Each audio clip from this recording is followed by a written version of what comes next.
Welcome back to When Bad Things Happen to Good People, a podcast about censorship and the arts. My name's Todd Sullivan. Joining me, as always, is Peter Raman. Hello. And today we are beginning our look into William Burroughs' Naked Lunch.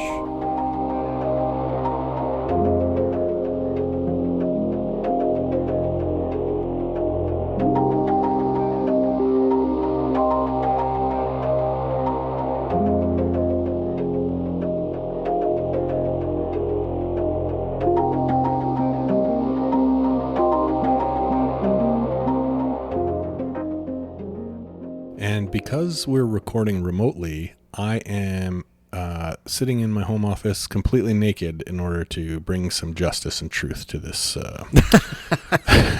I appreciate your dedication to the atmosphere of this book. I am not completely naked, although my pants are off. I am in my underwear in a hotel in Williams Lake. We are recording this remotely for the first time, not the first time ever on this podcast, but the first time between me and Pete. So hopefully this works out okay. Technical difficulties potentially, but basically what happened is I've just been super crazy busy lately, and I was ended up having to be in Williams Lake for some live streaming content this weekend. But it's already we've already delayed recording this for so long, and just didn't really want to delay any longer. We don't have any backup episodes that we can put out in the intervene. So unless someone on the internet has found our Human Centipede 2 episode that's out there. Yeah, that's disappeared into the ether. If you've tracked that down, please let us know. So we can release it.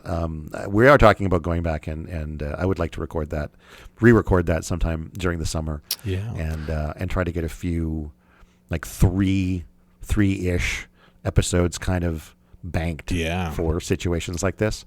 That would be nice. But we'll get to that. Also, I was just going to let our listeners know that, in addition to the theme of the book, it's also been quite hot. I think throughout Canada and the U.S. as well. We're kind of in a heat dome. So, we're seeing temperatures of, 30 to 40 degrees Celsius. Yeah. So it's not too bad sitting around without any clothes on. No, valid point. Yeah. Rock on, my dude. Rock out with your cock out, as they say. Doing it. Before we get into the book itself, there was just a little bit of banning-related news I wanted to share. This is from the Interior News. It is a black press newspaper. I'm not sure where it's out of, but it was published on July 4th of this year, and it is in regards to the BC Conservative Party. As you may or may not know, we've got an election coming up here in British Columbia. And at this moment, it seems that the BC Conservative Party has not been able to, or not been willing to, or not been prepared to share really any of their platforms about how they're going to fix any of the issues going on in BC.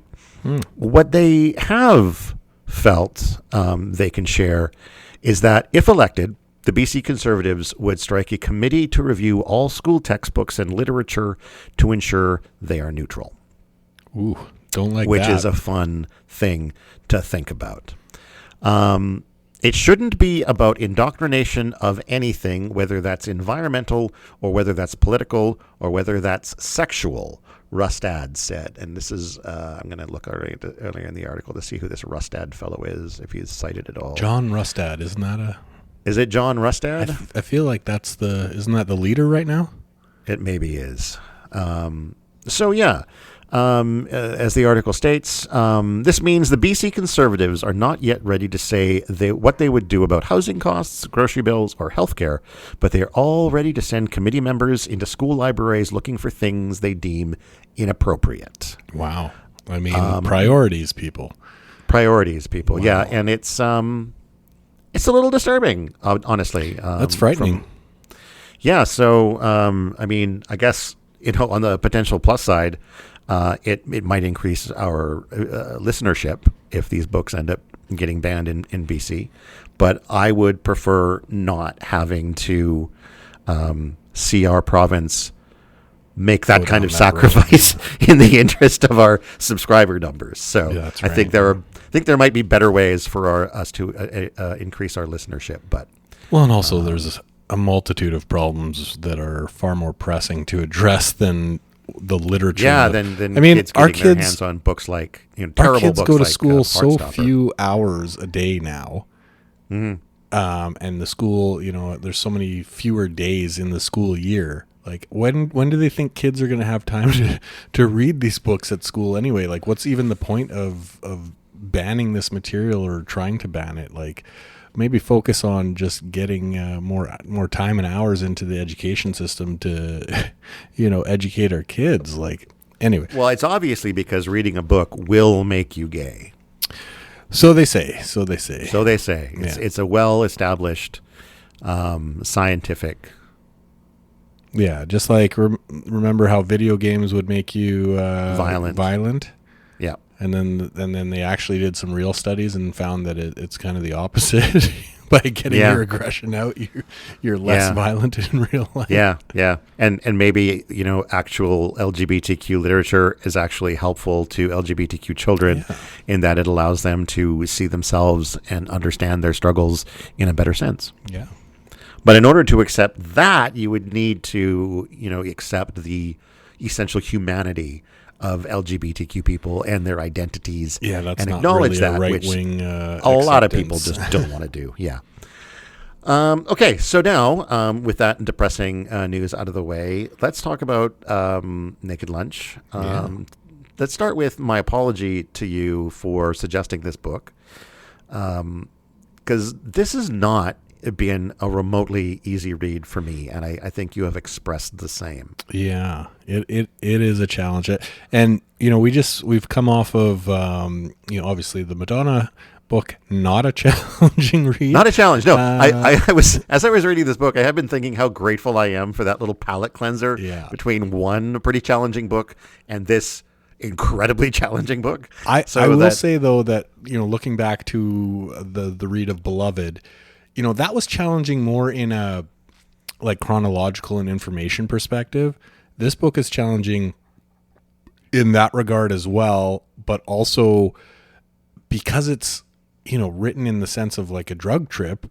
Yeah. It's already got so many confusing scenes and transitions, and it's like combining Beloved and and Slaughterhouse-Five and throwing in a speedball or some heroin and shaking it up and also seeing to what some happens. Extent the a book like A Clockwork Orange, where a lot of the language is not necessarily obvious because there's drug slang, there's slang that's maybe unique to like the 40s and the 50s when this was taking place, maybe even the 30s, I'm not sure. Yeah. I mean, they said ectoplasm a lot in the 40s. They did say ectoplasm a lot. Yeah. A word that I kind of assumed was popularized in Ghostbusters, but apparently it was first popularized here. They took it back in Ghostbusters. They took it back. Yeah.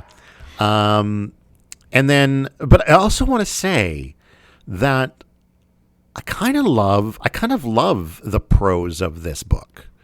It's very really fun style for sure. It's really evocative. It's really, I struggled to use a word like beautiful, but like this is definitely in my top 5 books already as far as just the use of language, and it might even be like in my top 2 or 3. Like to me, it's like this and Lolita are neck and neck for like sort of 2 of my favorite, just as far as the stylistic prose goes. Although they're both very, very, very, very different. I mean, it hits in a very conversational way. It's like you're being narrated directly to, like you're the only person, and you're being told a story, like in the in a back room, and someone's whispering this amazing tale to you. It has that feel to it, that style to it. So yeah, it's very intimate for sure, and it certainly sucks you in that sense. but then it is also difficult to follow, as we've been saying, with the with the language and the jargon and stuff from the times, and then obviously the weird asides and kind of tangents and things that happen, and how things are not really ever explained, right? You just get dropped into a new situation in a new chapter, and it's you're almost left with your head spinning a few times here. Yeah, again, chapter to chapter, it's very sort of fragmented. It's not clear. Like it's not really written as a traditional novel where like one chapter leads into the next. Mm-hmm. It's almost like each chapter is almost kind of a new, very loosely connected kind of story. There doesn't seem to be a real consistent, obvious through line kind of thing. Mm-hmm. Yeah, but it's interesting. Let's talk a little bit about the history of the book. I got the Wikipedia page up here. Naked Lunch is a 1959 novel by William Burroughs. The novel does not follow a clear linear plot, you got that right, but is instead structured as a series of non-chronological routines. Many of these routines follow William Lee, an opioid addict who travels to the surreal city of Interzone and begins working for the organization Islam Incorporated. Burroughs wrote Naked Lunch while living in the Tangier International Zone, which inspired the book's Interzone setting.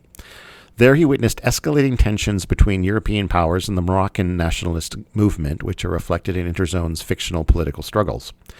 Burroughs also struggled with opioid addiction, which the novel describes extensively, although critics disagree whether the novel uses opioids as a metaphor for broader forms of control. The novel was highly controversial for its depictions of drug use, sadomasochism, and body horror, including a famous description of a man's talking anus taking over his body. I guess we haven't gotten to that part yet. Yeah, I haven't seen that yet.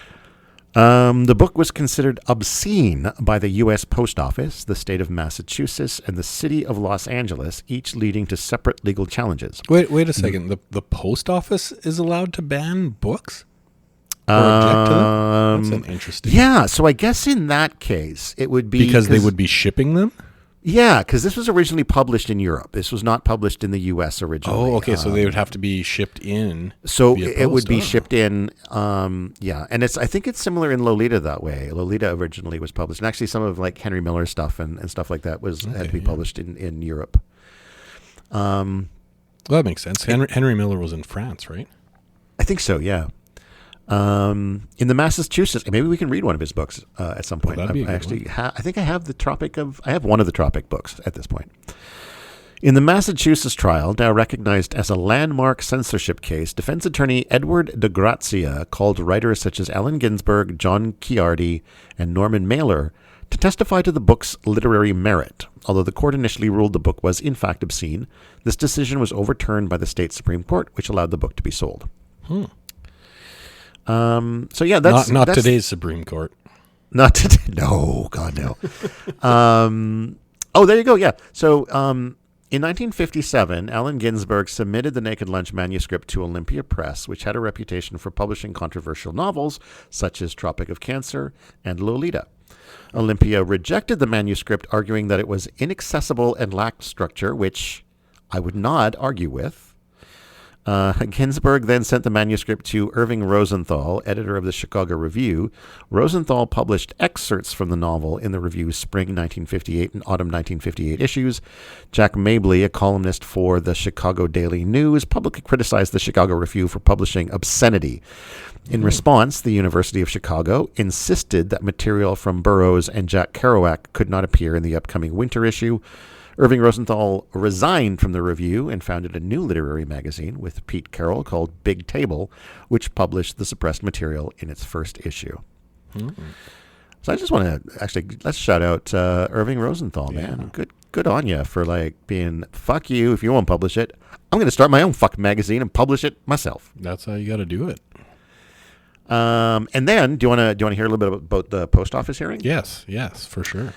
Rosenthal and Carroll planned to mail the first issue of Big Table in March 1959. However, the U.S. Post Office considered the magazine obscene. So it was an American published magazine that the U.S. Post Office found obscene, and which made it unmailable under the Comstock laws.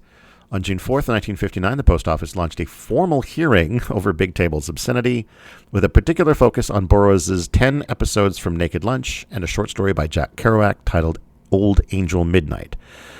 Joel Sprayrigen, Big Table's attorney, advocated for the magazine's literary value and insisted it was not obscene under the criteria established in Roth v. United States. Pete Carroll, the magazine's co-founder, testified that he considered Burroughs a satirist in the tradition of Jonathan Swift and Nathaniel West, and that his social criticism required vulgar language. William Duvall, the hearing examiner, admitted that Burroughs' work had some intelligible satire, but felt its vulgarity outweighed any literary merit. He ruled that the magazine was in fact obscene and could not be mailed. In February 1960, Big Table filed a federal complaint arguing that the Post Office's decision violated the First Amendment. On June 30th, 1960, the United States District Court for the Northern District of Illinois overturned the Post Office's findings. The Post Office did not appeal the decision. Wow. Because is the Comstock law, it's really vague on what obscenity or obscene I think so, means, and that's always been kind of the sticking point about obscenity laws, is it's so vague. Yeah, it's hard to actually prove anything because it's so vague, the language of the law.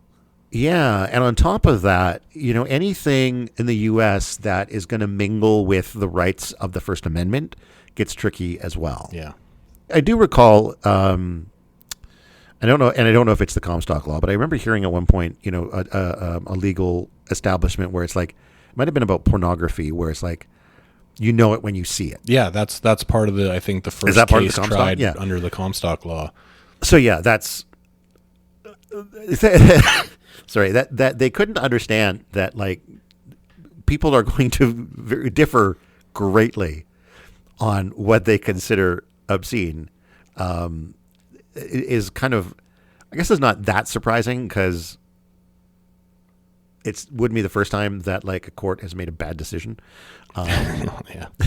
But, like, it should have been obvious that, like, you can't just say you know it when you see it, because two different people are going to see the line where obscenity happens at two completely different places. Yeah. Well, and from a legal perspective, right, like, purposely making something vague or hard to define kind of flies in the face of most legal precedent, right? So, yeah, just very strange. But, yeah, good on, what was it, Ike Rosenthal?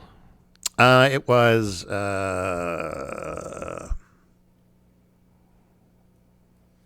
well, I mean, shout out to Big Table for, yeah. Actually, shout out to Big Table and Irving Rosenthal. Irving Rosenthal for actually getting this stuff out there.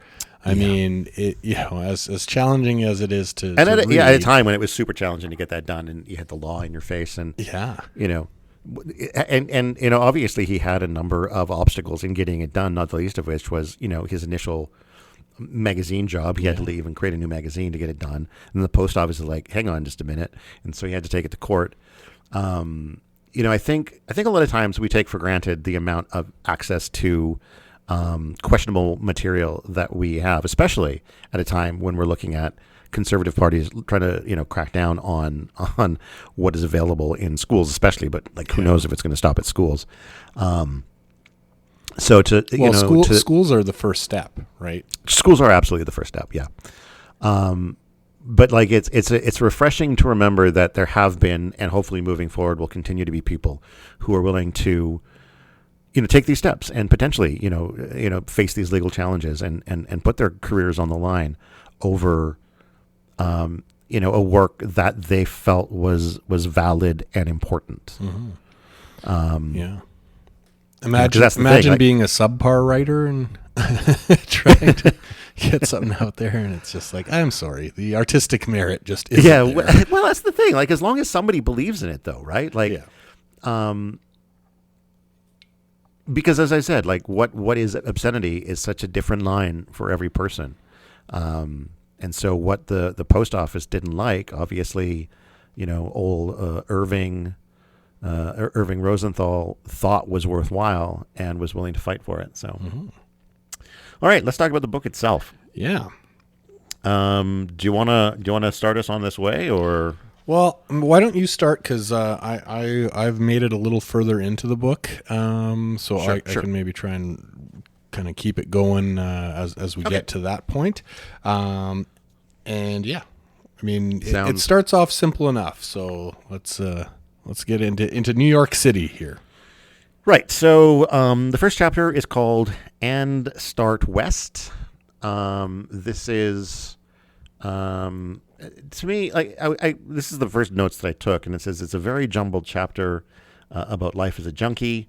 I think most of these chapters end up being jumbled, so I'm going to probably stop making note of that fact. Yeah. Take for granted if we're talking about a chapter in this book that it's kind of jumbled.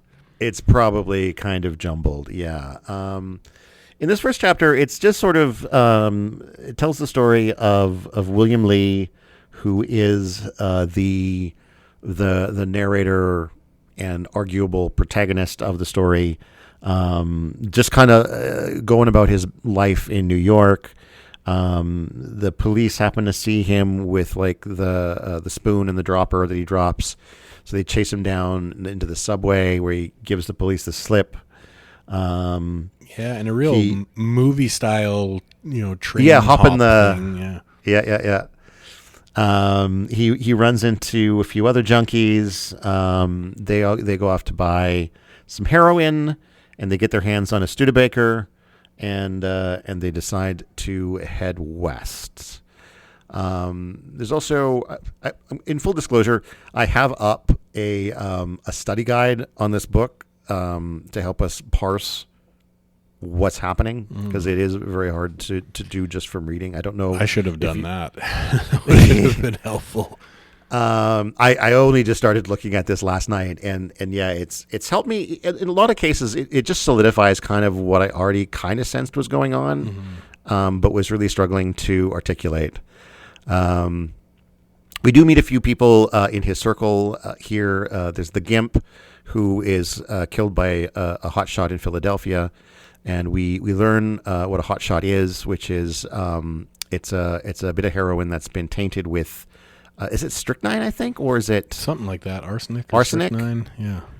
Some kind of poison. Yeah, that tastes the same. Yeah. It tastes the same as heroin, and it'll just kill you. Yeah. And it's often used to get rid of somebody who's like been ratting out to the cops. Yeah. Then there's the vigilante who goes around picking fights. Just one other thing with this chapter here. Well, this is okay. According to the summary, these people are introduced in this chapter. So the vigilante's in this chapter as well. Hey, okay. I don't know. That's what that's what CourseHero.com is telling me. Okay. Yeah. Is there something you want to throw in there though? Yeah, just like in general. It does feel like we were mentioning before, where you're kind of like hearing this story like verbatim from a guy sitting across the table telling it to you, and yes. reflecting, and it does do a bit of kind of that setup world building work of, okay, what is it like being a junkie, specifically in New York? What are some of the challenges, and how do you avoid the law? And it seems very explanatory in that sense of what the world was like at that time for a junkie. And the rest of the book doesn't really do too much world building per se, or explaining. And this chapter, I think, does give you at least some bit of a toehold to try and kind of wrap your head around what it's like to score junk, and how to do it and get away with it, and how to stay ahead of the fuzz and all that kind of stuff. And we don't get as much of that later in the book. So I did think that as jumbled and kind of hopping from one place in New York in one scenario to another, it does do a bit of that kind of setup and world building, and bringing you into this kind of seedy world that I would imagine at the time not a lot of people were really familiar with. Yeah. And I will say, looking back, that this is actually probably one of the less jumbled chapters that I've encountered so far. Yeah. And I would say, too, actually, to your point of, how this feels very much like a story that's being sort of told, I've seen a number of clips of Burroughs doing readings from this, and I think maybe that would be the optimum way of experiencing this book, is listening to him. I don't know if there's an audiobook that he might have done. He's got a very unique voice. And I found for myself, I found it easiest to read when I kind of slowed down and tried to read at the pace that he does when he's doing a reading. Okay.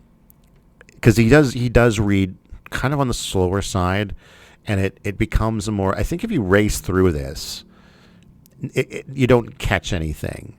Mm-hmm. But if you slow down and you still may not know what's going on, but you kind of simmer in the groove of the language a little bit.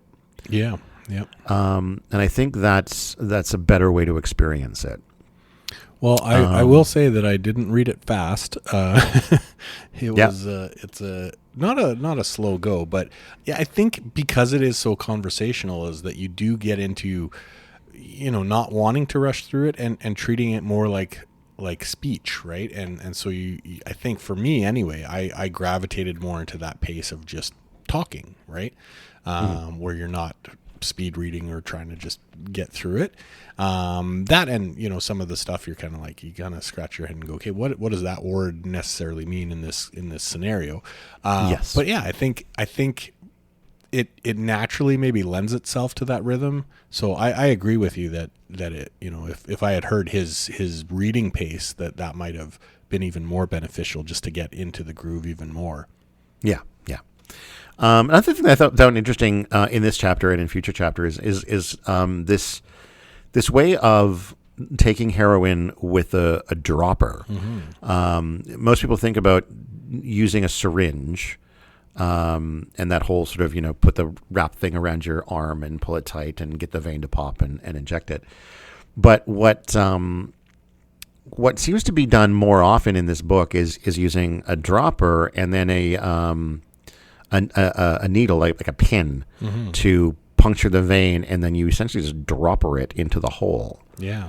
So in my mind, and especially because it's just like a pinhole, I'm not seeing a ton of difference necessarily between kind of a syringe and a dropper, in the sense that maybe just the needle is bigger.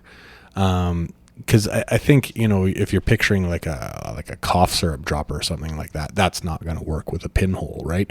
It's got to be something that is a lot more small, as far as like almost looking like a needle. I guess that's true. Yeah. So I think the difference between like a syringe and a dropper would really just be kind of the style of the needle, I would imagine, but they'd probably look pretty similar. Well, except even then, though, it still describes it as having like a little bulb at the end as opposed to like the, what do you call it on a syringe? Right, but yeah, it would be plunger. It would be more needle-like, I would imagine, than I guess, yeah, than like a kid's dropper that we would see today. No, that's true, but it is still like a two-step process. Yeah. It's you make the hole and then you drop her into the hole. Yeah. And I guess too, like at some point he talks about how he manages to sort of keep some heroin sort of safely tucked away by like spilling a little bit on his coat. Yeah, so it gets like absorbed into the pocket or whatever. So he always has some. Yeah. And so maybe he does it in a way so that the stuff that doesn't fall into the punctured vein just lands in his pocket for later. I don't know, man. Well, yeah, because he was in a holding cell, and he's that's the true junkies. Always has some extra supply with him that the cops won't find, right? Exactly. Yeah. So on to chapter 2. We learned a lot. Oh, yeah. Yeah, exactly. Anyone who really wants to get into the junk game, there's some instructions in this first chapter that would probably be beneficial. I guess. Yeah, I mean, maybe turn to, I don't know, is there a heroin use for dummies book maybe? Or this first chapter is it? No. This first chapter is it? It could be. Could be. Okay, so chapter 2 is the vigilante. I'm just going to read this because my only note is the vigilante gets arrested, ? I'm going to read from Course Hero again. The narrator reveals the story of a man he identifies as the vigilante. When the vigilante is caught by police, he copped out as a schizo-possession case. And that's a quote. In a federal courtroom, he talks about trying to stop those hangings with ghost fingers. He is sentenced to a federal mental institution where his body and mind deteriorate further. I don't know that I would have gotten that from that chapter, but that's what... that's what the study guide says. I think we get that he's arrested and that he's kind of crazy, but yeah. Yes. It's tough to really gather exactly what is happening. I don't think he is necessarily crazy. In my mind, when you cop out as a schizo-possession case, you're kind of faking it, in my mind. Maybe. But I could be wrong. I mean, it just some of the way it's kind of described seems a little wacko, a little bit, right? But yeah. Maybe I'll bring up now too while we're talking about language. There's a term that ends up used a lot early on in the book, and it's dunking pound cake. Yeah. What that I'm assuming is not just eating pound cake. But I think it is. Here's the thing. It? I looked it up because I was starting to think, is this like a drug culture reference? And I looked it up. And from what I Googled, it's not. It's literally taking old dry pound cake, and dunking it in like tea or coffee to moisten it and get it soft, and then eating it. And what I'm guessing it is like when you're high, I'm assuming with heroin to some extent, you get like food cravings and sometimes cravings for sweets. And so maybe it is that the cheapest and easiest thing that they can get their hands on is like this day-old or week-old pound cake dunk it in that they can dunk it into coffee or tea to soften it up, and it's going to help appease their cravings without breaking the bank. Admittedly, like every single reference I found to dunking pound cake when I Googled it were people asking because they saw it in this book. Oh, really? They're like, is this a euphemism? Yeah. Is this something else? And no, apparently it is just referencing dunking pound cake to make it soft. Okay. Chapter 3, the Rube. Maybe I'll try my notes on this one because I actually took some. So at this point, the group of them that took off in the Studebaker get arrested. Thanks to the Rube, apparently. I don't have a note as to why, but because of that, they abandon him and continue on their way to Mexico once they get out of jail. Then we have, so far, what is maybe my favorite sort of story in the book, which is the story of Bradley the Buyer. And he is the best narcotics agent in the industry. For a time. And what happens with him is he gets high off of his proximity to junkies. And so he gets to look more and more like a junkie as he's spending more and more time with them and getting more and more high off of them. He's eventually summoned to his direct supervisor, who calls for his resignation. Because the word has gotten around that he's doing all sorts of crazy things to junkies. Right. That he, weird sexual things and all that kind of stuff. The word has gotten around to the, whatever supervisor that calls him in. Yeah. So Bradley basically is pleading. He wants to keep his work. And then he starts rubbing himself up against his supervisor. And before you know it, there's this massive schlopping as he just absorbs his supervisor. Yeah. What that means, I'm assuming it means exactly what it says. He just sort of slurps him up into his body. Yeah. And then they're asking him what he did with, so obviously the supervisor has disappeared because they're asking him where he went and what he did to him. Yep. Yeah. Apparently the judge has suspicions, but they have no solid evidence against him. The narrator in the narrator in Mexico gets some cocaine using a fellow junkie's prescription. Hang on. I want to go back. I wanted to read. I think I have the portion where he gets absorbed marked to be read here. Okay. No, this is after he slurps him up. Okay, here we go. This is when the judge is investigating it. The judge. Everything indicates that you have, in some unspeakable manner, assimilated the district supervisor. Unfortunately, there is no proof. I would recommend that you be confined, or more accurately contained, in some institution, but I know of no place suitable for a man of your caliber. I must reluctantly order your release. So he gets released, and he continues on about his behavior. Before he finally gets right back to it.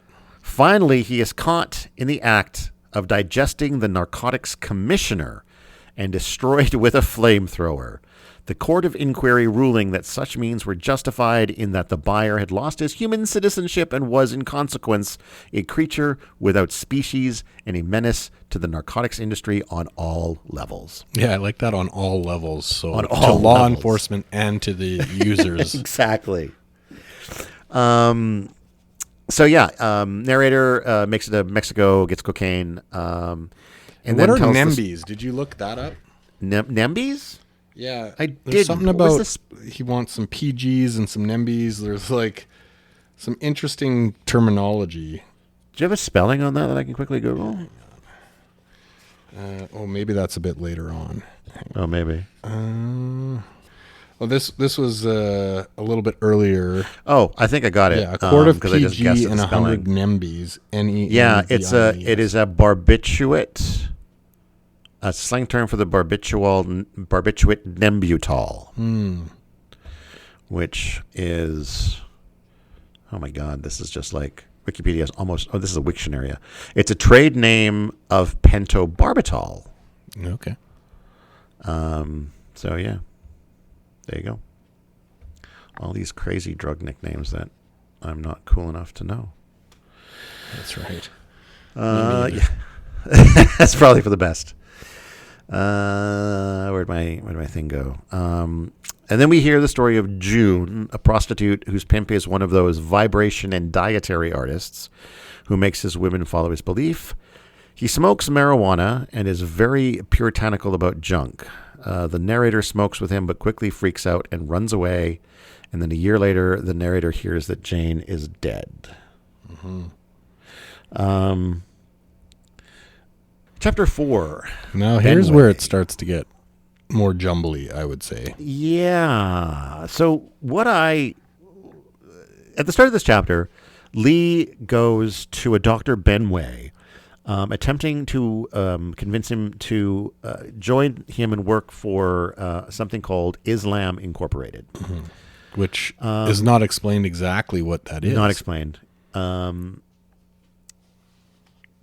And my feeling about the chapter as I worked through it was that, because this is very fragmented. It's very sort of, this thing is happening here, this thing is happening here, this thing is happening here, and it's all broken up, and there's no real connection between them all. But it felt very much like we're looking at, these are a variety of the patients that exist under Benway's care at this location. Mm-hmm.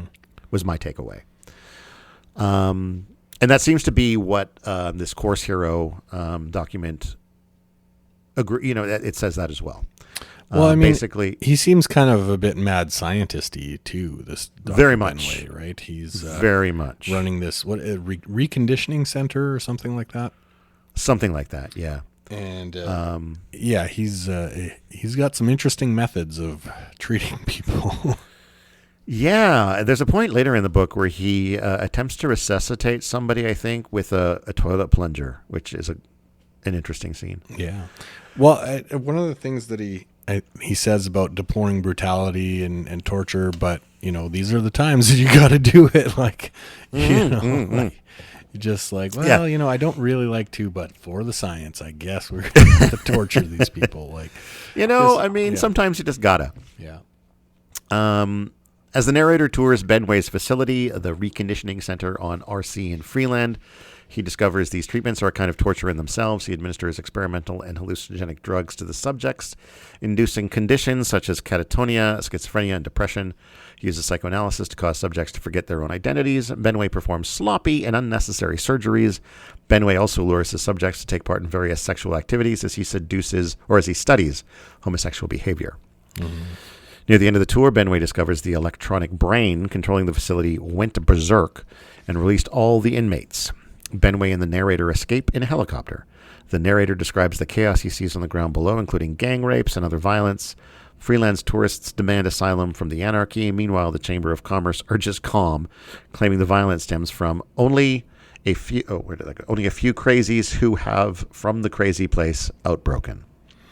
Yeah. Never trust the Chamber of Commerce. This section is, I think, the first part of the book where these kind of stylized kind of tangents of all sorts of crazy stuff happening and being explained in a way that you're left wondering whether it's real or not, or is the observer actually really seeing this? Is this really happening?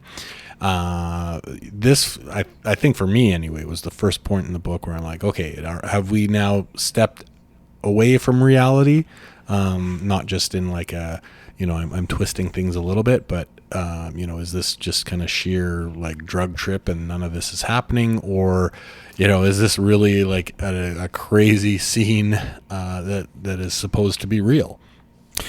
My take for this chapter would probably be that like the things that he sees are like there's a foundation for what he's perceiving, but his brain is turning the dial up. Yeah, amplifying everything up there.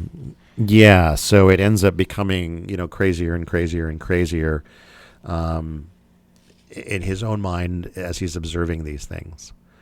And what wasn't mentioned in that breakdown is that Benway does eventually agree to come in and work for Islam Incorporated. Mm-hmm. Chapter 5 is Joselito, or Joselito. I don't know how that would be pronounced. I think it's Joselito. Joselito. Joselito develops a cough.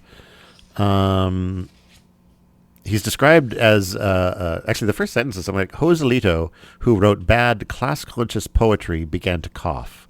I think that's a great opening sentence. It like captures the character and what's going on really quickly. Yeah. So Joselito and his companion Carl go to see a German doctor. The doctor kind of wants to send Joselito to a sanitarium.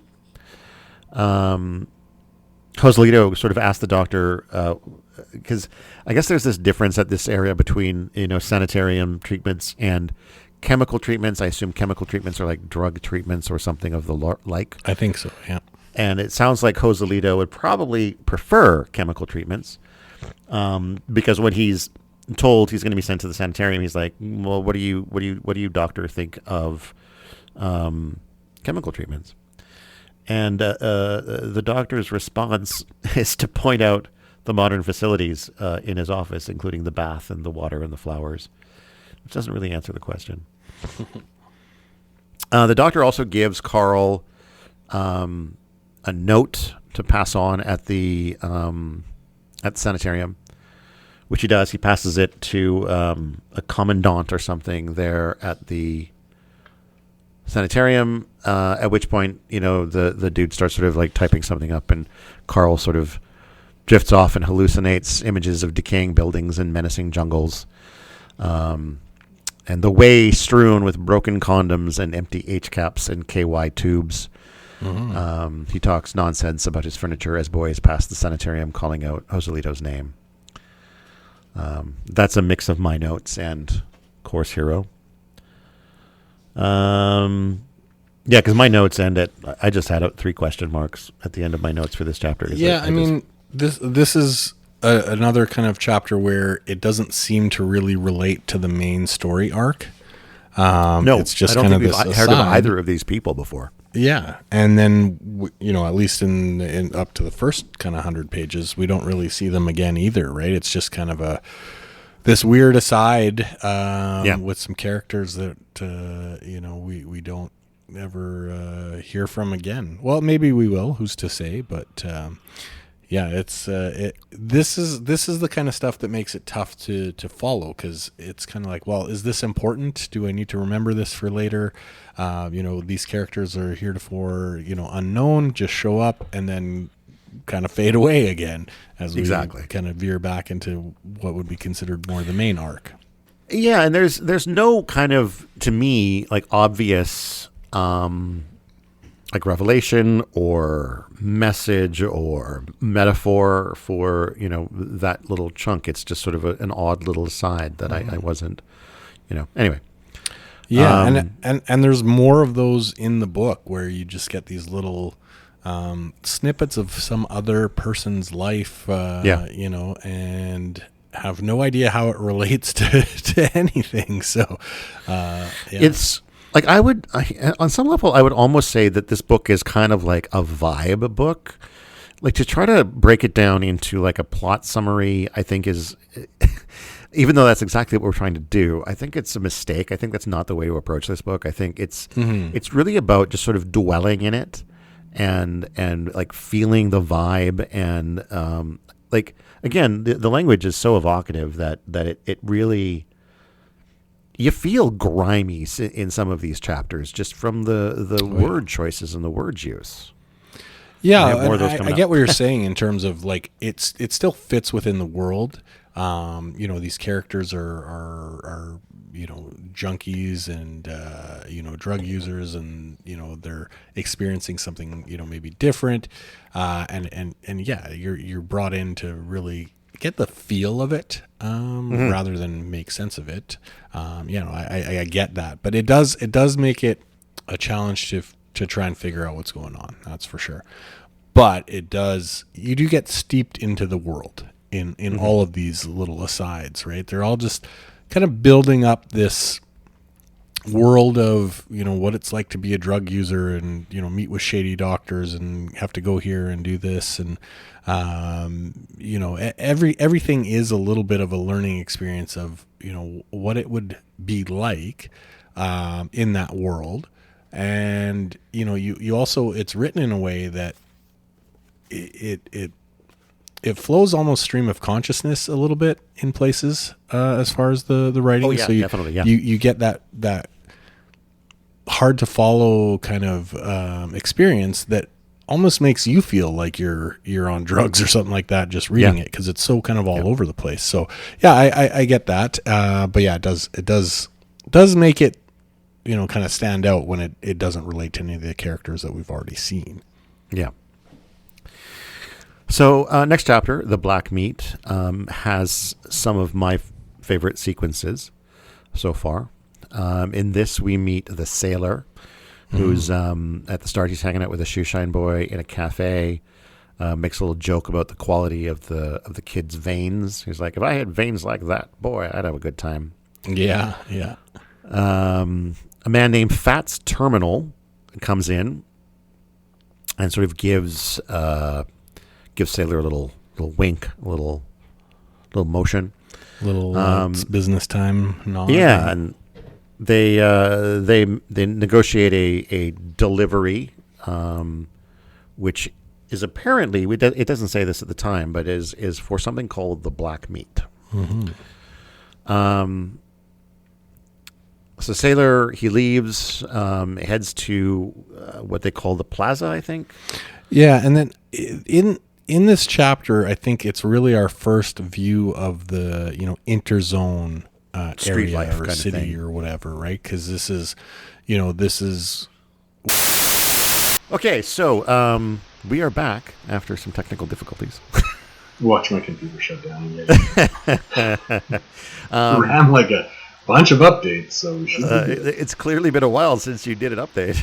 Yeah, well, I feel like it hasn't been that long, but maybe something happened. I don't know. Maybe something happened. Maybe there was maybe a patch got delivered.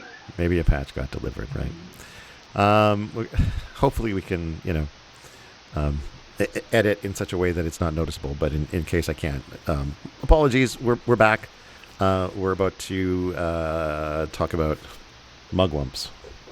Yeah, so this chapter, The Black Meat, is our first kind of look at the Interzone city kind of area. It's where it's kind of that melting pot of different cultures, the European and the Islam Inc. Type stuff. We're seeing all sorts of different characters and cafes, and you really do picture it as some exotic city in Tangiers or something like that. There's cafes where they're what are they? They're sucking the the fluid from the mugwumps and yeah, all sorts of fun stuff. We get to that shortly. I have a section that I want to read about that. But like out of the top, we're at a see the sailor. We're at a cafe with Sailor, who is hanging out with a shoeshine boy. Is amused by the quality of the veins in the kid's arm. He's like, if I had veins like that, boy, I'd have a great time. Oh yeah. A fellow named thick veins.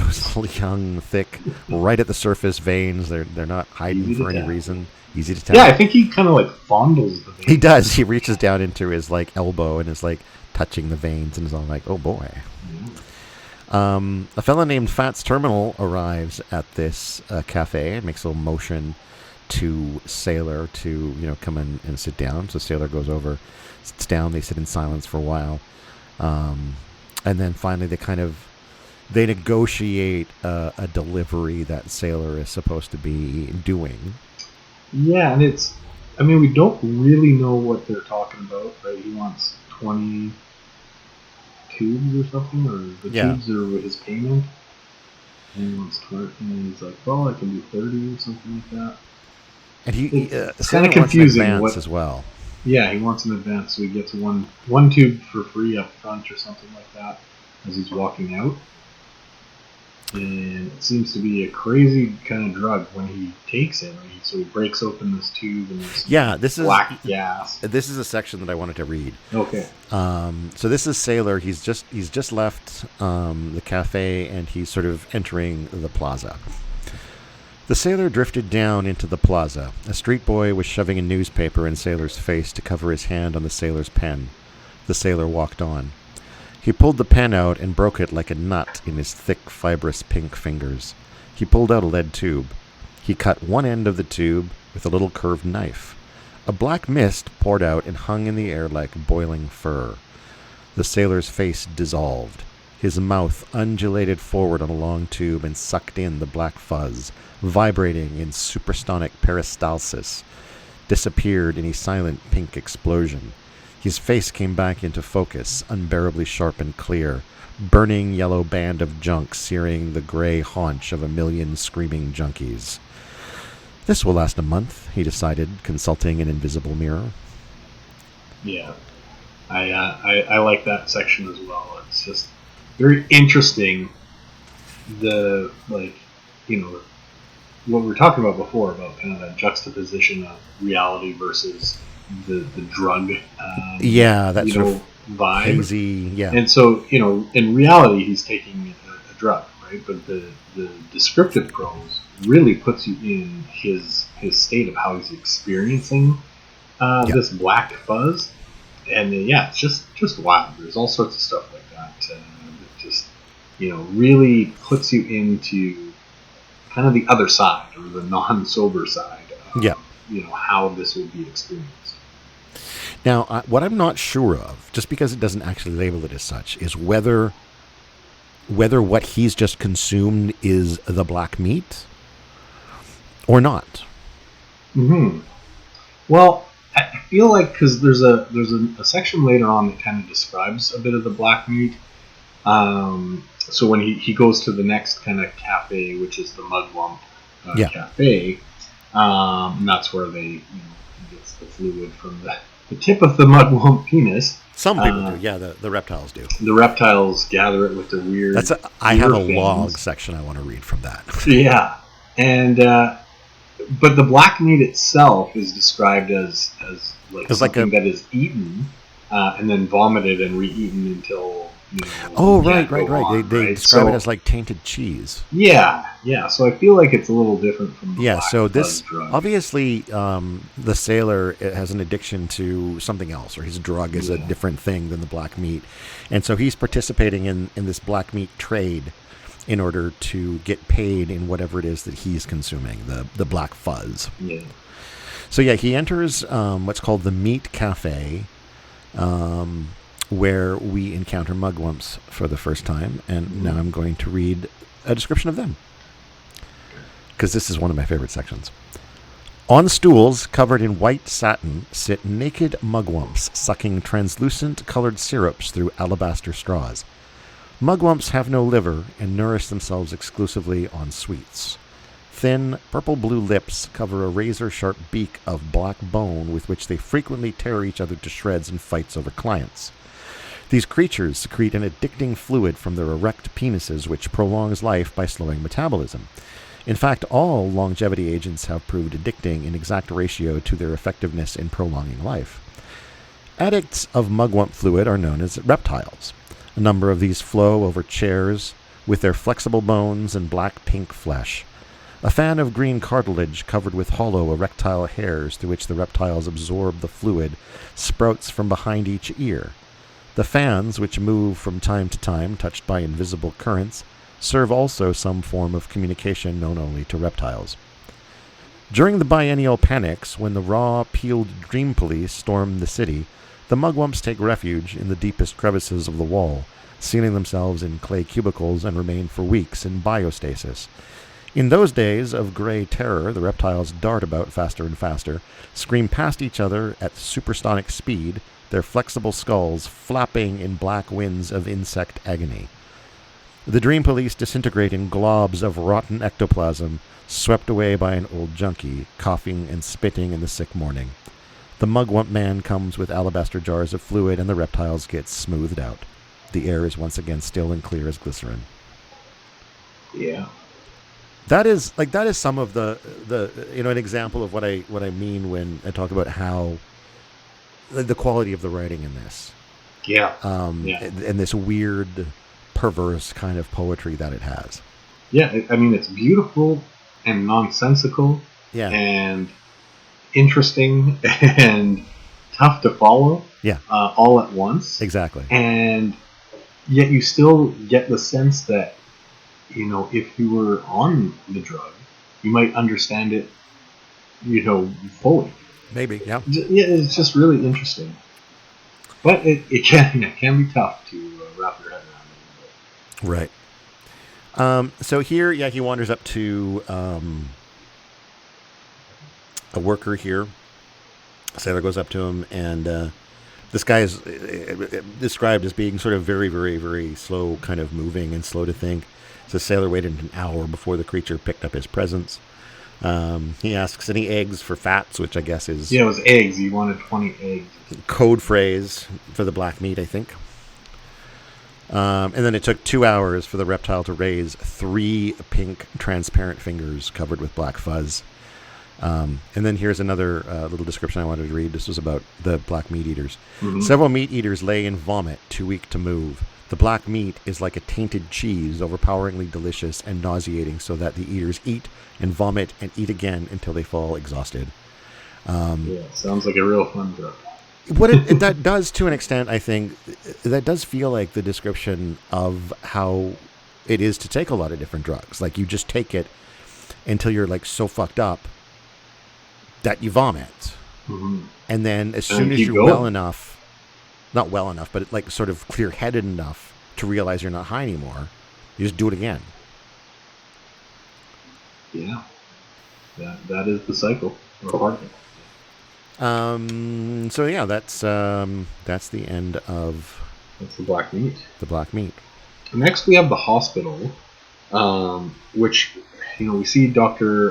Benway again, but I guess maybe, correct me from your notes there, but this is Lee is in the hospital, and it's his kind of notes and stuff that we're seeing, or am I wrong? So according to the course hero notes, it is Willie the agent who is at the hospital, going through detox. He experiences paranoia and hallucinatory nightmares in which he throws acid on a slight, short Arab. He wanders around the hospital where he sees horrible-looking Europeans, one of which is there with her whole family as she awaits an operation. He dreams of buying more junk as he wants a fix near the end of his detox, the critical point of withdrawal. There is a bit in there that talks about how, like, the absolute worst time for a junkie who's getting off the junk is not immediately after, when you have those waves of, like, the immediate sort of physical detox symptoms, but how it's actually when you're almost completely clean, and there's like that last final call for don't give up,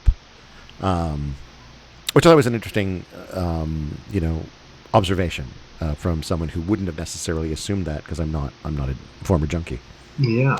Also, there's something here. Dr. Benway kills a patient in one of his yes. Unnecessary surgeries. So this is where, in a lavatory, Dr. Benway performs an unspecified surgery on a woman. He uses unsterilized cleaning instruments, planning to use a toilet plunger to massage her heart. He says, soon we'll be operating by remote control on patients we never see, lamenting how the skill is going out of surgery. The patient dies, and Benway which is says, oddly, on point. It is oddly on point, although not quite the way he describes. No, in my mind, operators. But, right, and I think he's talking about it's all going to be, you're just going to push a button and a robot will do it. And I don't think we have remote surgery, but it's still being handled by a surgeon's hand. And I think for the foreseeable future, we're not that's the quite way I would prefer it to be. Yeah. I'm not going to trust AI to my open heart surgery anytime soon. Let's put it that way. No, but I mean a gallbladder or something. It's a fucking gallbladder. Who cares? That's okay. AI can take out an appendix, but exactly. get the trained surgeon for the important stuff. I guess maybe that's true. There must be someone who just wanted to pursue gallbladder surgery and nothing but. The patient dies, and Benway says, "Well, it's all in a day's work," before complaining about his dealer cutting his cocaine with Sanoflush. Yeah. Then Benway performs surgery in a full auditorium. He says the operation has absolutely no medical value, so of course he's got to do it. He compares himself with a bullfighter. A man jumps from the audience with a scalpel, and the orderlies drag him away. Benway calls him an espontaneo, an audience member at a bullfight who tries to get in on the action in the ring. There's a couple of references to bullfighting in the next couple of chapters. Still in recovery, Willie the agent passes a room that housed a maternity case with bedpans full of blood and Kotex and nameless female substances. He hears patriotic music and imagines a diplomat criticizing different groups in America. Willie shoots doses of Eucadol, or dihydroxycodeine, every few hours. He also tries a sleeping pill called Sonoril, which shifts the user to sleep without transition. He describes the president's junk use and describes the homosexual act used to recharge him in oblique habit that creates agony if the recharges stop. Mm-hmm. Which is kind of like the Bradley the Buyer, like the contact yeah. kind of deal, yeah. Chapter 8, Lazarus Go Home. Mm-hmm. Now we're back to Lee, apparently. Yeah. And so Miguel is also a new character, I think? I don't remember hearing of a Miguel before this chapter. Yeah. Lee pulls himself together just barely to meet his acquaintance, Miguel. He offers Miguel one snort of heroin. Miguel appears to have recently gotten clean. Lee finds Miguel tiresome, his body grotesque. Lee puts the heroin away and pushes Miguel out the door when his own craving overpowers him. He goes to see another acquaintance, N.G. Joe, who becomes an addict when he contracted a disease called Bang Utot. Yeah, and that comes up, this Bang Utot comes up in a few other spots in the book as well. It's an interesting disease. The disease causes its victim to believe their penis will enter the body and kill them. They fear getting an erection because it may attack them. N.G. Joe uses heroin to prevent erection, so his habit increases. Lee goes to a drugstore and watches kids play in the street while he waits for the store to open. An inspector talks to your reporter about providing treatments for the bends. The inspector applies ointment to treat his pubic lice during the interview. The reporter shakes his hand at the end of the exchange and disposes of his gloves after, expecting his expense account to cover them. Yeah. I'm going to be honest. I didn't get any of that last portion. I remember the bit about the crabs and this bad smelling ointment, but I didn't really connect that there was a reporter talking to him, and I don't know. Yeah, it's right at the end. Yeah. Do you have any thoughts on that chapter before we? I mean, it's just kind of another one of these chapters that is kind of a non sequitur from the last chapter. You feel like you're getting crazily bounced around, in terms of these little bits of narrative of different events that are happening at potentially different places in the world, and it's confusing. Like it's tough to kind of get any continuity here. But at the same time, as you mentioned before, you know, the vibe of, you know, being in that world of you know, the drug user or the junkie or what have you, it's there throughout everything. So even though, you know, the setting or the characters change constantly, you know, we're still getting that same vibe of this world on drugs, or you know, detachment from reality, or seeing reality differently. And yeah, I mean, it's just strange scenarios, strange characters, kind of one after another. And now the next chapter, we're getting into even more kind of craziness. Yes. You know, it starts to get really wild here. But yeah, I mean, it's sometimes tough to really, I guess, get into a bunch of new characters when you don't know if you're going to see them again. Right. You know what I mean? So yeah. But yeah, I mean, you don't know if like what you've just read is the entirety of what happens to that character, or if it's like the first half of a longer story. That maybe it's going to pop up later. Who knows, right? And you know, in our format, where we're only kind of reading a section of the book at one time. Yeah, it may be a couple weeks before we find out if there is any connection or not. Yeah, it is clearly, as we've encountered with this and with Beloved and with some other books, it's maybe not the optimum way to read certain things, but unfortunately, it's the approach we have, and we're going to stick with it. Yeah. All right, so next chapter here is called Hassan's Rumpus Room. Yep. And Rumpus Room is accurate. You know, this is getting pretty crazy. So this is where we hear a lot of, you know, ectoplasm, ejaculate, jism. Yep. We're getting a lot of these words here in terms of kind of like a real crazy time. I don't know if you have any sections that you want to read from here, because they're all pretty wild. I didn't mark any. I'll just see if maybe something jumps out at me.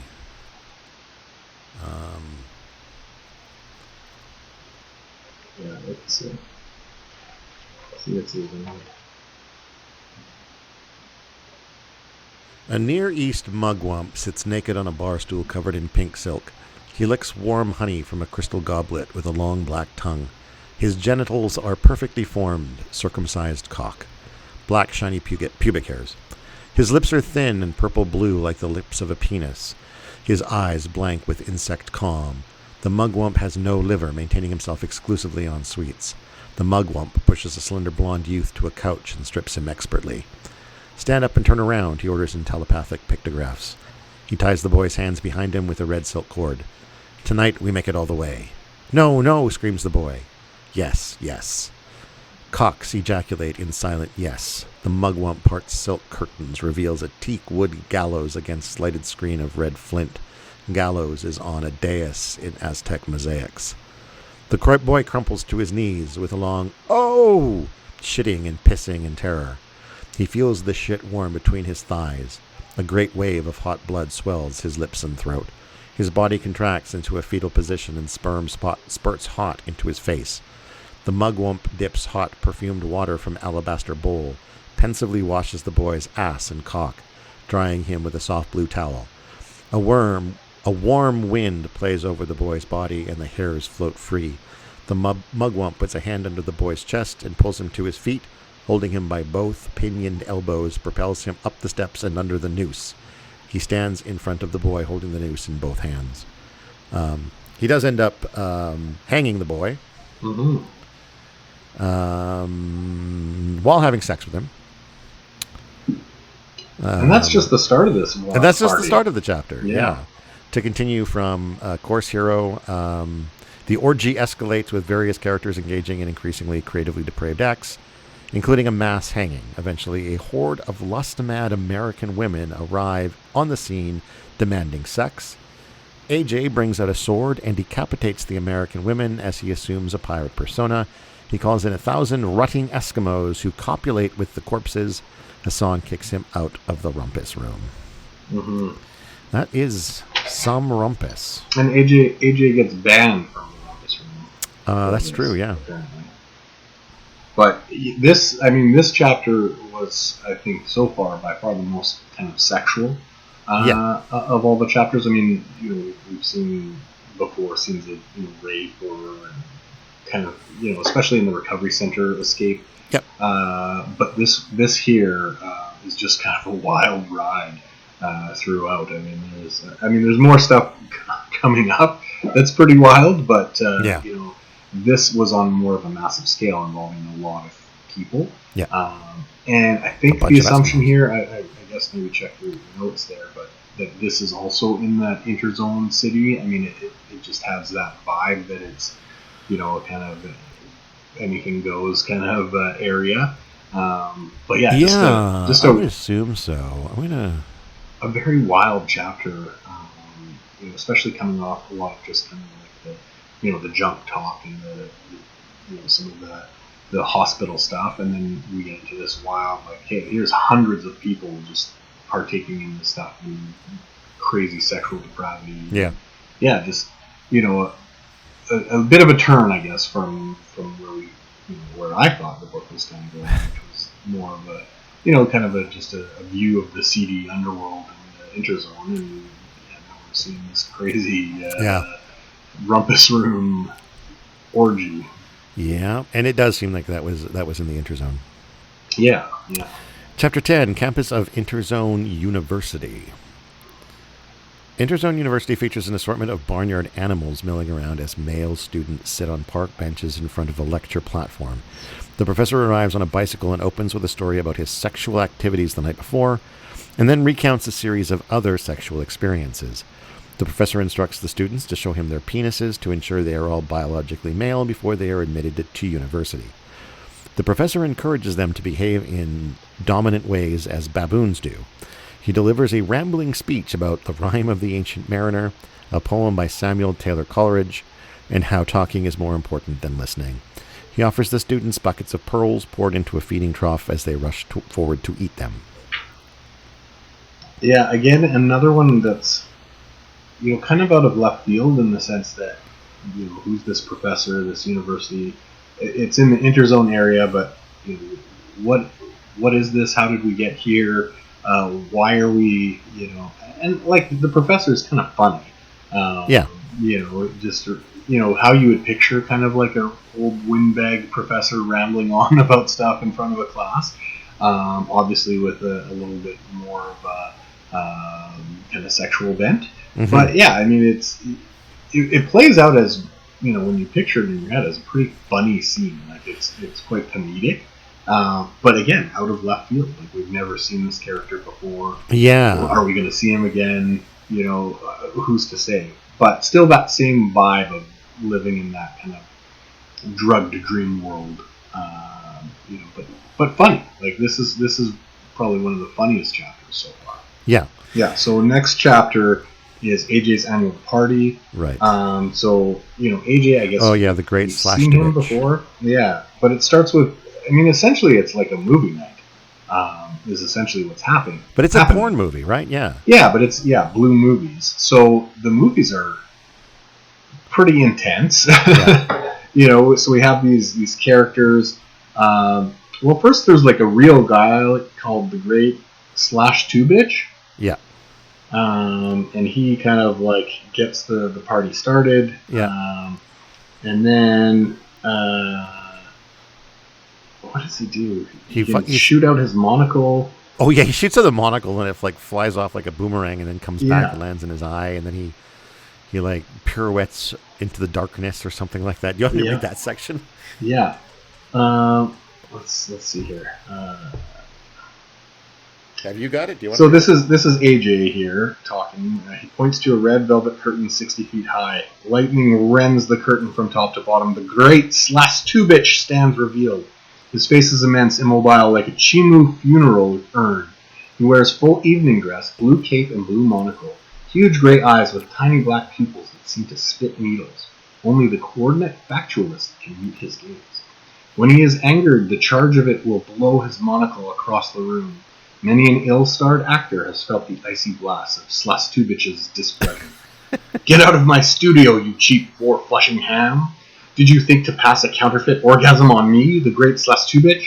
I could tell if you come by regard the big toe, idiot, mindless scum, insolent baggage.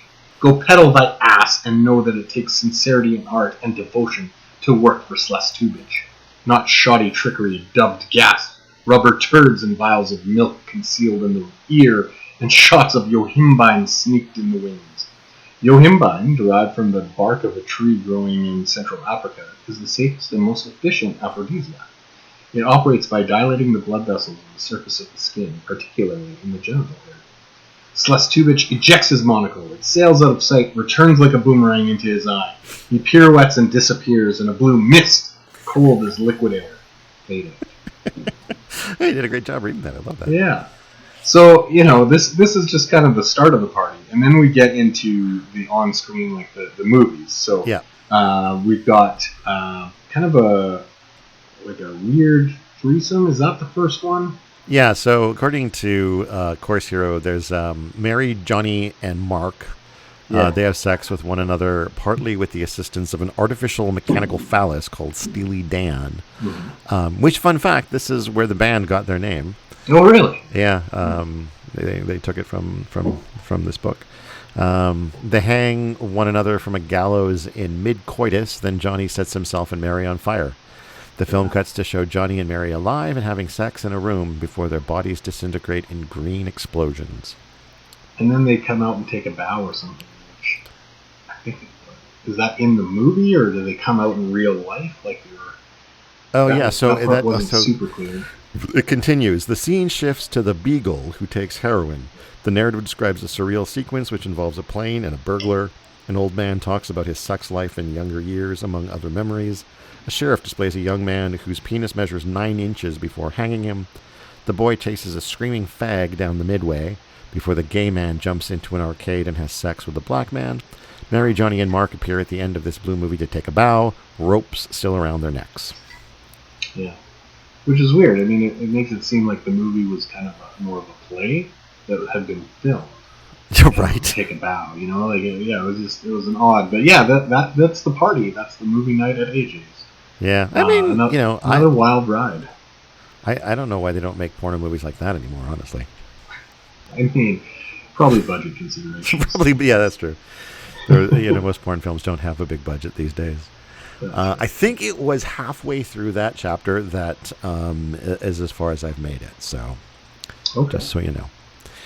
We're at chapter 12. You're going to have to go off my memory and your notes here. Your memory and my, I guess, stealing from Course Hero here, who I will continue to name drop. So thank you. And unfortunately, the meeting of International Conference of Technological Psychiatry is the next chapter, and it's another weird scene, right, where essentially you have some scientists presenting his work, and it's a man, the complete all-American de-anxietized man. Yeah, and he turns into a centipede, real Kafka-esque there, and the conference kind of goes crazy, and they. I wonder if it's the aquatic black centipede.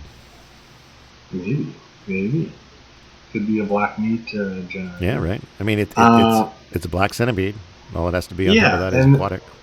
So all the other scientists kind of lose their crap, and they want to kill this guy, and they end up, I think, burning it. And then there's this weird little scene of the court room where they're being tried for burning the guy because the court, I guess, doesn't believe that he turned into a centipede. Just another kind of more comedic courtroom kind of fiasco with like a southern drawl and the whole kind of bit, right? Like it's it feels like a kind of more of a comedic bit, but also still in that kind of druggy fantasy kind of vibe. And then at the end it kind of flashes back to the chaos at the conference where they're trying to murder this human centipede guy. And again, like, still characters we've never really seen or heard from before and that have shown up, kind of detached from the main story. But just a again, more of a comedic break, I guess, in this scene. And according to this, at the end of the trial, the centipede actually appears again and like rushes around the room, scattering everyone there to the exits. Oh. So I think what you thought was maybe a flashback actually happened in the courtroom. Well, because the courtroom kind of takes place in the middle of the chapter, and then the end of the chapter is back to the conference where they're like trying to burn the centipede. So, yeah, it was just again an odd chapter. Yeah. And then the market, which I think is the last chapter that we cover. Yeah. So the market. My notes on this chapter are it's the city market. And there's a series of odd scenes. That's what I have for my notes. And I think this chapter's like 15 pages or something. Yeah, the recap here on this website is long. Okay, well maybe we'll quickly go through that because I mean it's I don't now. I'm trying to think. Like I don't really remember exactly. Sure, I'll what was going on in this chapter. But again, this one feels a little more connected because you're back to kind of like the Interzone city area, and it feels a little more connected. But let's get the cliff notes on it. Okay, here we go. The city of Interzone is described as a sprawling city of minarets, palms, mountains, jungle. The people lounge and take drugs, gamble, play music, and leave the city on expeditions. The city is also overtaken by periodic outbreaks of violence. Much of the unsavory activity centers on the city market, which houses the Meat Cafe, which we were at earlier with the Mugwumps. Burroughs includes a note stating the section about the city and the Meat Cafe were written in a stage of yage or yagi intoxication. This indigenous South American medicine brewed from a vine called Banisterlopsis capi and other plants features prominently. The narrator describes the slow and quiet state a brew induces.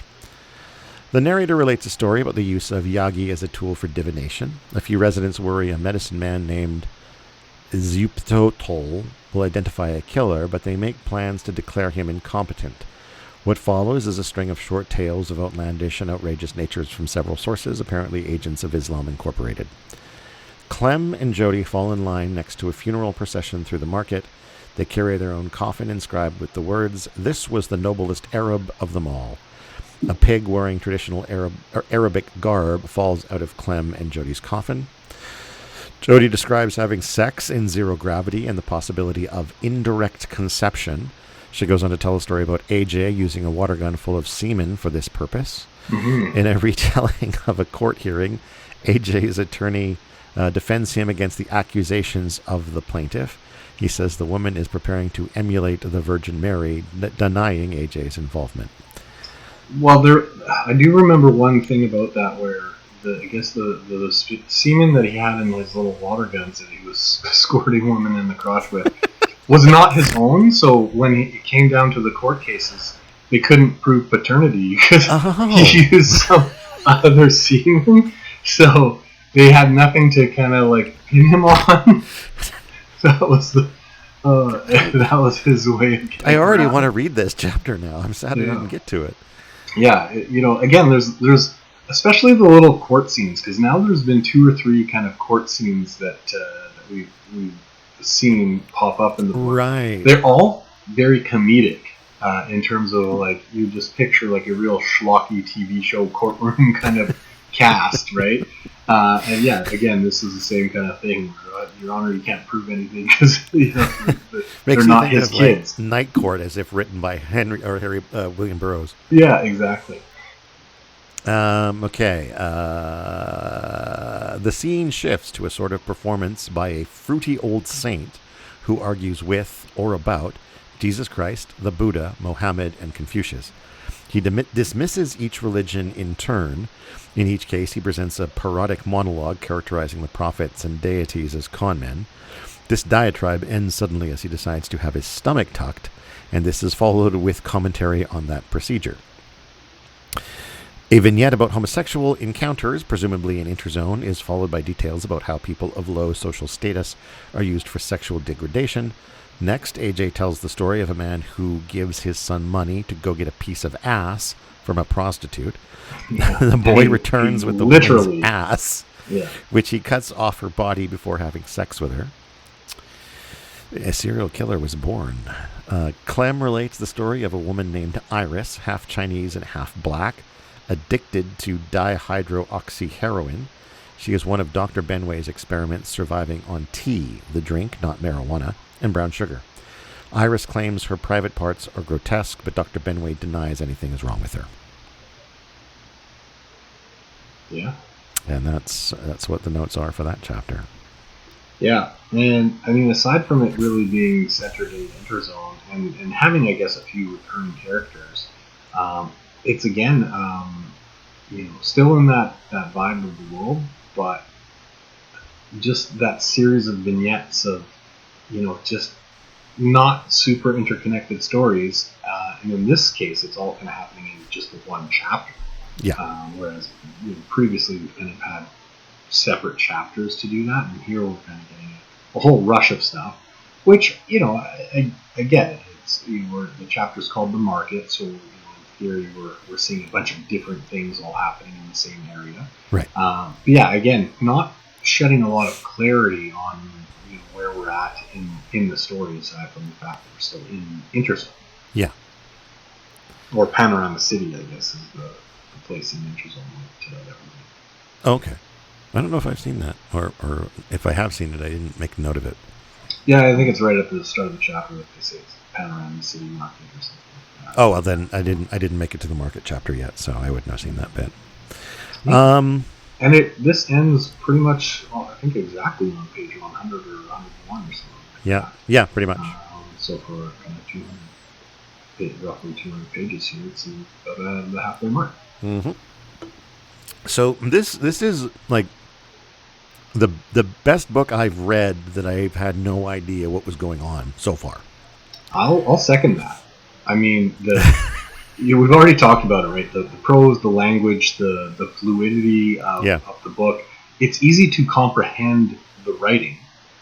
You clearly get what William S. Burroughs is saying, but the context and the relationship, kind of each story to each other, it's almost near impossible to really make heads or tails of it. Yeah. Especially, I would say, on a first reading. I mean, I think if you kind of read through this book several times, probably, and started to kind of make those connections and the characters and that kind of stuff, and see how things play out together, especially not knowing the back half of the book yet.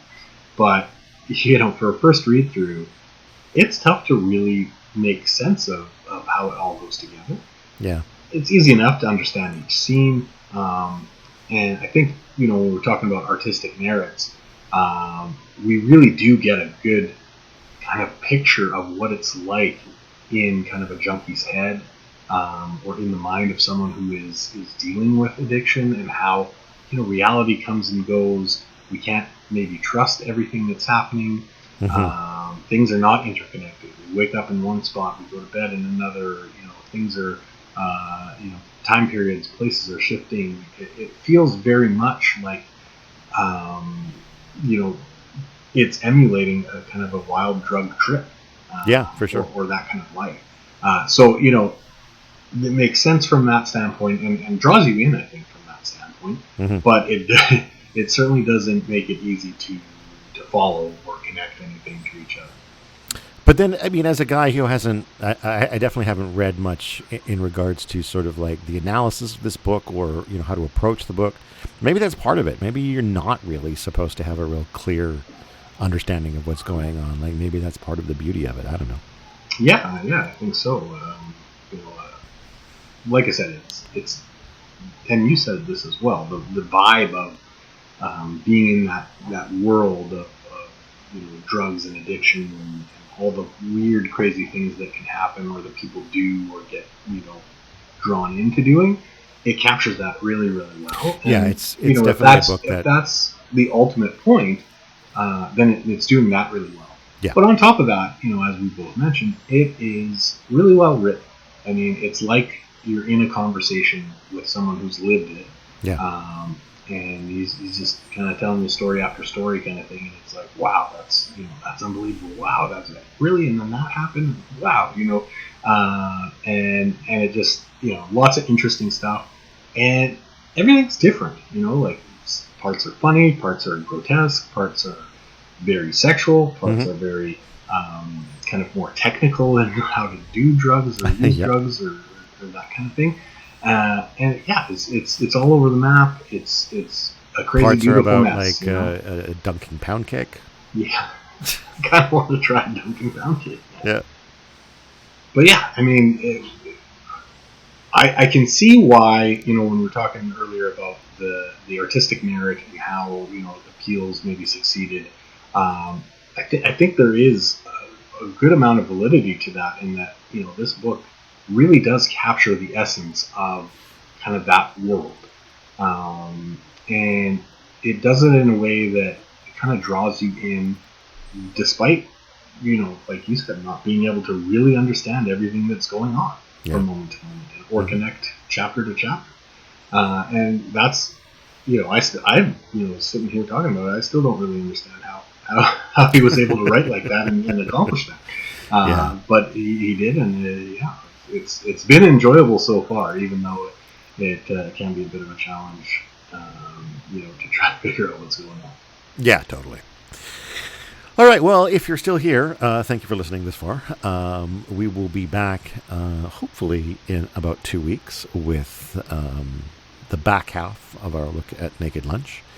In the interim, reminder that we've got some places out there where you can, find out more about us or support us. You can hit our website at blahblahblahmedia.com. That's sort of our ground zero central point for links to kind of everything you need. You can get to our merch, you can get to our Patreon, you can get to our Buy Us Coffee, do all those sorts of things if you want to support us financially, or just buy some cool stuff that says go read a fucking book.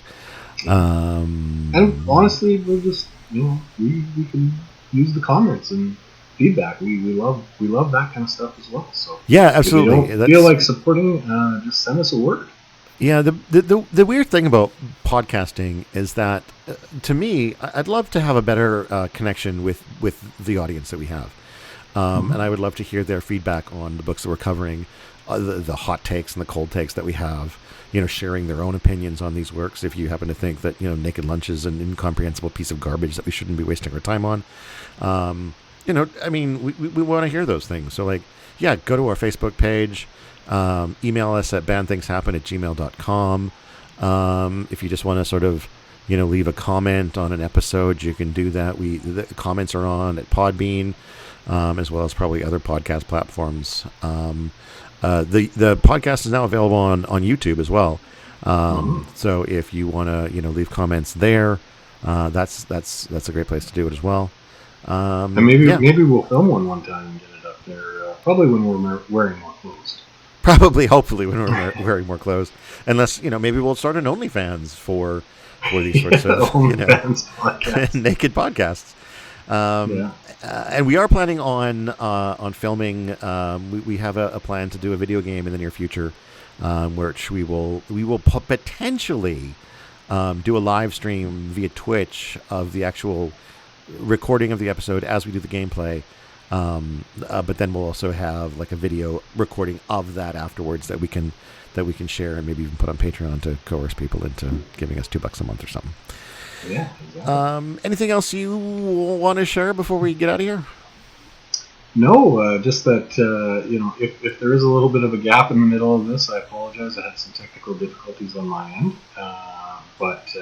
Yeah, this was nice to be able to still get to record with you, Todd, even though we had to do it remotely. And I think I've learned a little bit about how to record remotely. I'm looking forward to the next half of this book and just seeing where it goes, because it's been a wild ride. So I can't wait to see how it ends. And then get into the live stuff where we really get into it. Maybe we can enjoy a little bit of the black meat when it comes time to do that. That's right. I'm thinking for the live episode we get some pins and some droppers and just really get it. All right. I have been Todd Sullivan. I've been Peter Hammond. And until we meet again, go read a fucking book.